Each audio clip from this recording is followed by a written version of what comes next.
अस्सलाम वालेकुम दोस्तों मीर सादिक की कब्र पर जूतियां क्यों बरसाई जाती हैं? मीर सादिक कौन था?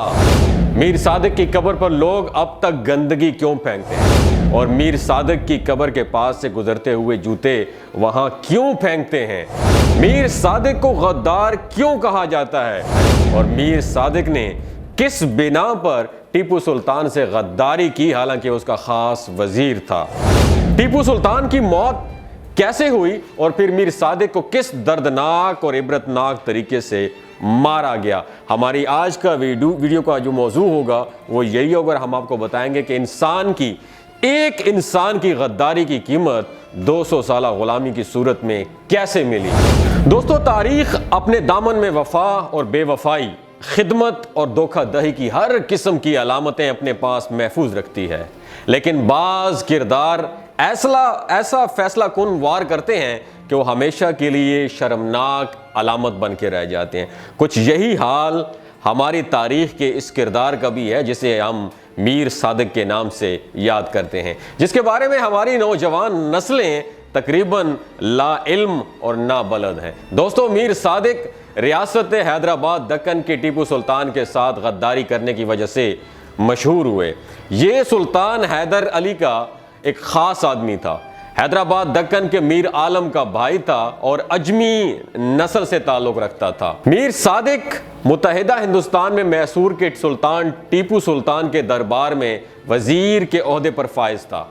सुल्तान हैदर अली ने एक मरतबा उसे माजूल कर दिया था, अगरचे फिर वो बहाल कर दिया गया, लेकिन मीर सादिक ने ये बात दिल में रखी और अपनी तौहीन के इंतकाम पर तुला हुआ था। तीसरी मैसूर के जंग के बाद टीपू सुल्तान ने इस्लाहात की एक मजलिस कायम की जिसका नाम ज़मुरा गम नवाशुद रखा। इस मजलिस के क़याम की सिर्फ वजह यह थी कि अवाम में सल्तनत की जिम्मेदारी का एहसास पैदा हो। मीर सादिक ने उसे नाकाम बना दिया और मीर सादिक की असर रसूख का यह आलम था कि वो सुल्तान तक को कोई खबर नहीं होने देता था। इस वजह से तीसरी और चौथी इंग्लो मैसूर जंग में टीपू सुल्तान ने शिकस्त खाई। मीर सादिक के बारे में यह मुसद्दिका इंफॉर्मेशन थी कि उसने टीपू सुल्तान से गद्दारी की और सल्तनत बरतानिया का साथ दिया। सरंगापट्टम की जंग और मुहासरे के दौरान आखिरी दिन 4 मई साल 1799 को अंग्रेजों की आमद की खबर सुनकर जब टीपू सुल्तान डिग्गी दरवाजे से बाहर निकले तो मीर सादिक ने दरवाजा अंदर से लॉक कर दिया। इस गद्दार को खौफ था कि सुल्तान वापस आकर अंग्रेजों से कहीं सुलह न कर ले।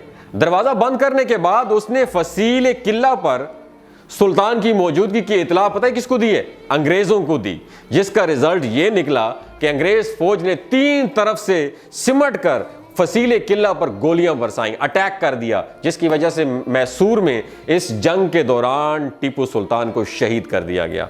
इस शिकस्त से इस्लामी रियासत मैसूर खत्म हो गई। मीर सादिक को 1799 में सरंगापट्टम की झड़प के दौरान कत्ल कर दिया गया। दोस्तों, नाजरीन लिखते हैं कि टीपू सुल्तान शहीद ने मई 1799 ईस्वी मुताबिक 29 जिलकदा 1213 हिजरी को अपनी जिंदगी में आखिरी मर्तबा सूरज निकलते हुए देखा। सुबह सवेरे अपने ताऊस नामी घोड़े पर सवार होकर वो फौजियों के मुआयने के लिए निकले। अंग्रेजों की मुसलसल गोलाबारी से किला की दीवार गिर गई थी। उन्होंने उसकी मुरम्मत का ऑर्डर पास किया और फिर वापस आकर महल आकर गुस्ल किया। किले के मुहासरे के बाद, किले का जो मुहासरा था उसके बाद वो महल में रिहाइश तर्क करके सिपाहियों की तरह एक खेमे में रहने लग गए थे। गुस्ल से फारग होने के बाद दोपहर तक फसील की मुरम्मत देखते रहे, खुद ऊपर खड़े होकर निगरानी करते रहे। दिन के 1 बजे वो फसील से नीचे उतरे, एक दरख्त के साए में नमाज जोहर अदा की और वहीं दोपहर का खाना भी तलब किया, मगर अभी एक निवाला ही लिया था कि शेर की तरफ से रोने और चिल्लाने की आवाजें सुनाई दी।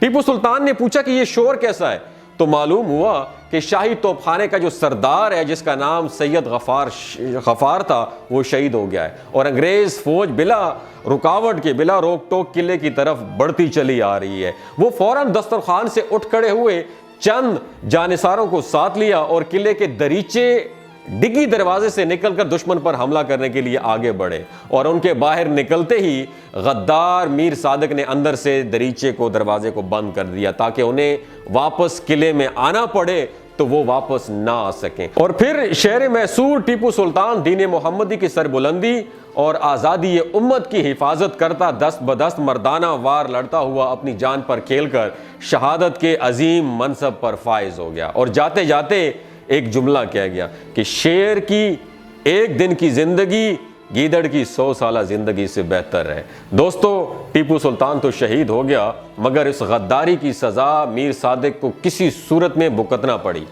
मुअर्रिखीन लिखते हैं कि मीर सादिक ने गंजाम के तीसरे दरवाजे पर आकर दरबारों को कहा कि खबरदार, मेरे जाने के बाद तुम चुपचाप दरवाज़ा बंद कर लेना। और ये कह के वो आगे निकल गया कि सामने से एक सिपाही मुलाजिम सुल्तानी आकर उसे लान तान गालियाँ निकालने लगा कि ए दरिंदा सिफ्त इंसान, तुमने ये कैसी बेहयाई का काम किया है कि टीपू सुल्तान को दुश्मनों के जाल में फंसाने के बाद अपनी जान बचाकर भागना चाहता है। उस सिक्योरिटी गार्ड ने तैश में आकर एक ही वार में उसको जहन्नुम वासिल कर दिया और घोड़े की ज़ैन से जमीन पर नीचे दे मारा। 4 दिन तक, दोस्तों याद रखिए, गले सड़ने के बाद किले के दरवाजे पर बगैर गोरो कफन उसे जमीन में गाड़ दिया गया। दोस्तों, लोग आते जाते जानबूझकर कसदन उस नंगे आदम, नंगे दीन और नंगे वतन मरदूद की कब्र पर थूकते, पेशाब करते और ढेर के ढेर पुरानी जूतियां डालते हैं। दोस्तों, गद्दार गद्दारी कर जाते हैं, मगर तारीख उन्हें सदियों याद रखती है। कहा जाता है कि टीपू सुल्तान के साथ गद्दारी करने वाले मीर सादिक की नस्लों को अंग्रेज सरकार वजीफा देती थी, और मगर जब भी उन्हें पुकारा जाता तो उस नाम से पुकारा जाता कि अमीर सादिक गद्दार के वरसा हाजिर हों। दोस्तों, अब बात करते हैं शेर मैसूर टीपू सुल्तान की लाश की, कि उनकी लाश के साथ अंग्रेज़ों ने क्या सलूक किया था। शेर की एक दिन की जिंदगी गीदड़ की 100 साल जिंदगी से बेहतर है, ये मारूफ कौल था शेर मैसूर टीपू सुल्तान शहीद का। टीपू सुल्तान हिंदुस्तान में अंग्रेज़ों के खिलाफ जद्दोजहद करने वाले आखिरी हुक्मरान थे। अब तक कोई भी सर नहीं उठा सका। जिसका इसने सर उठाया है उसको पाबंदे सलासल कर दिया है। नतीजा आपके सामने है। दोस्तों, कहा जाता है कि जब टीपू सुल्तान शहीद हो गए तो उस वक्त गुलाम अली लंगड़ा, मीर सादिक और दीवान पूर्णिया जैसे गद्दाराने वतन खौफ और दहशत दिल में छुपाए सुल्तान की मौत की खुशी में अंग्रेज अफसरों के साथ फतह के जाम लुंडा रहे थे, और उनके चेहरों पर गद्दारी की स्याही भुटकार बनकर उनके चेहरों पर बरस रही थी। जो ही कब्र मुकम्मल हुई, लहद बन गई, तो आसमान फट पड़ा और सुल्तान मैसूर की शहादत के गम में बरसात की शक्ल में आंसुओं का समंदर बह पड़ा। कब्र पर शामियाना लगाया गया। महल से लेकर कब्र तक जनरल वेलिंगटन के हुक्म पर सुल्तान मैसूर टीपू सुल्तान का जनाजा पूरे फौजी एजाज के साथ लाया गया। फौजियों की 2 कतारों ने खड़े होकर हिंदुस्तान के आखिरी मुहिब्बे वतन बहादुर जर्नेल और सपूत के जनाजे को सलामी दी गई। मैसूर की गली कूचों में आहो बका थी, लोग रो रहे थे। हर मजहब के मानने वाले लाखों शहरी अपने अजीम मेहरबान सुल्तान के लिए मातम कर रहे थे, और आसमान भी उनके गम में बराबर का शरीक था। जनरल वेलिंगटन के सिपाहियों ने आखिरी सलामी के राउंड फायर किए और मैसूर की सरजमीन ने अपने एक अजीम सादतमंद और मुहिब्बे वतन फर्जंद को अपने आगोश में लेकर एक मादर मेहरबान की तरह समेट लिया। इस मौका पर सुल्तान के मासूम चेहरे पर एक अब्दी फातिहाना मुस्कुराहट नूर बनकर चमक रही थी। आज भी हिंदुस्तान के हजारों वासी रोजाना इस अजीम मुजाहिद की कब्र पर बिला किसी मजहब और मिल्लत की तफरीक के हाजिर होकर सलूट पेश करते हैं, और गद्दार वतन मीर सादिक की कब्र पर थूकते हैं और जूतियां बरसाते हैं। दोस्तों, अगर आपको ये वीडियो अच्छी लगी हो तो ज़रूर शेयर कीजिए।